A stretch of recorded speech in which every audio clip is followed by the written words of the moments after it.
Iran had just announced that it had taken control of the nationwide situation, when it couldn't wait to move and arrest the mullahs. According to the latest news from multiple foreign media, several sources recently revealed that former Iranian President Hassan Rouhani and former Foreign Minister Javad Zarif have lost their freedom and are under house arrest by law enforcement authorities.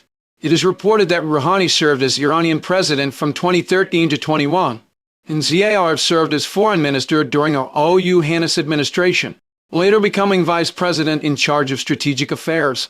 These two are radical reformists in Iran, advocating closer relations with the West and opposing Iran's Islamic theocratic system.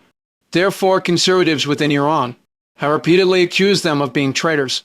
It is reported that after the recent outbreak of riots in Iran, large numbers of people chanted slogans calling for the restoration of the Pahlavi dynasty, giving the outside world the illusion that, if the current Iranian regime collapses, it might return to the era of the Shah.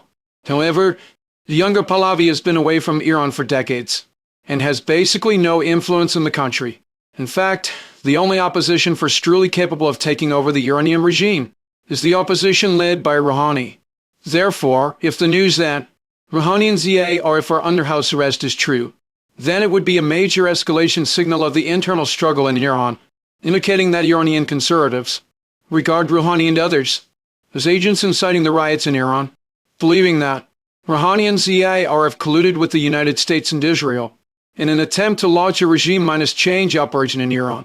It is reported that in recent years, Iran has faced severe sanctions from the West, leading to a serious economic crisis, hyperinflation, a sharp depreciation of the currency, emptying of the national treasury, and a drastic reduction in oil export revenues, with people's living standards dropping significantly. Under such circumstances, large-scale protests finally broke out, and under the incitement of interested parties, quickly evolved into riots and armed conflicts. According to incomplete statistics from the media, thousands of people have lost their lives in the recent riots, including a large number of security personnel. Iran has publicly accused the United States and Israel of inciting violent riots inside Iran, and warned that it will take retaliatory measures. U.S. President Trump initially took a tough stance, threatening Iran not to crack down on demonstrators, and even warning of possible military action against Iran. But after Iran announced that it had taken control of the situation, Trump's attitude also seemed to soften, claiming that he would adopt a wait-and-see attitude for the time being. There are also reports that Trump called off a military operation against Iran in the final minutes. Under such circumstances, Iran also has the energy to turn its attention to rooting out mullahs. According to reports, in recent days, Iran has arrested a large number of criminals who took advantage of the riots, and seized large quantities of weapons, ammunition, and communication equipment.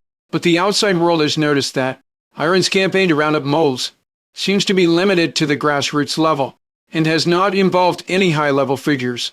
If one were to say that Iran's top leadership is a monolithic bloc, that is clearly impossible. Therefore, if Rouhani and Zarif have really been arrested and placed under house arrest, it would undoubtedly mean that the Iranian regime has decided to get serious.